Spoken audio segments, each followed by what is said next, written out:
Recent human studies indicate that exposure to the plastics chemical BPA may be associated with infertility, miscarriage, premature delivery, reduced male sexual function, polycystic ovaries, altered thyroid and immune function, diabetes, heart disease, and on down the list.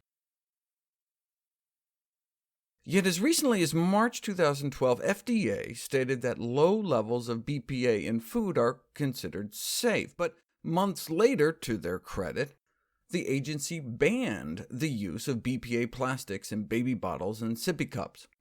Wow, regulators standing up to industry. Maybe I shouldn't be so cynical.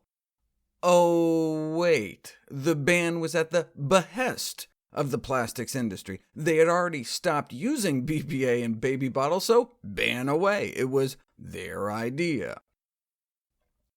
What they did is switch from BPA to similar compounds like BPF and BPS.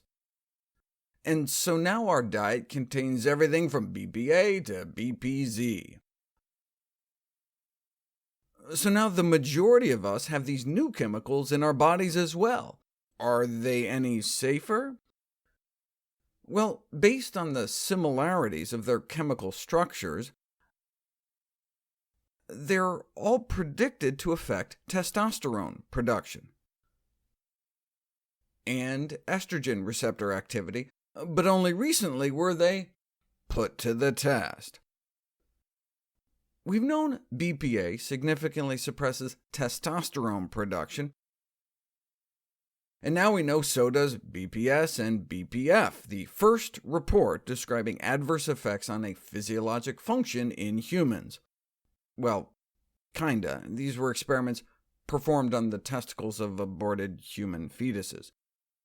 But bottom line, BPS and BPF seem to have similar anti-androgenic, meaning anti-male hormone effects to BPA.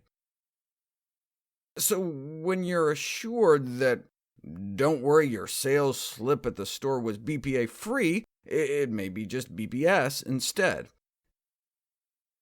And BPS receipts may contain up to 40% more BPS than it would have had BPA, so BPA-free could be even worse. In fact, all BPA replacement products tested to date release chemicals having reliably detectable estrogenic activity. And this includes Triton, which is specifically marketed as being estrogen activity-free. But drip an extract on human breast cancer cells in a petri dish, and you can accelerate their growth, an effect that's abolished by an estrogen blocker, as you can see in the red lines. Now, this was after exposing them to simulated sunlight. Only 1 out of 3 Triton products showed estrogen activity in an unstressed state, not exposed to microwaving, heat, or UV rays. Because there would be no value in trading one health hazard for another, we should urgently focus on the human health risk assessment of all these BPA substitutes. In the meanwhile, there are steps we can take to limit our exposure. We can reduce our use of polycarbonate plastics, which are usually labeled with recycle codes 3 or 7, and opt for fresh and frozen food over canned goods, especially tuna and condensed soups. Canned fruit consumption didn't seem to matter, but weekly canned vegetable consumption was associated with increased BPA exposure.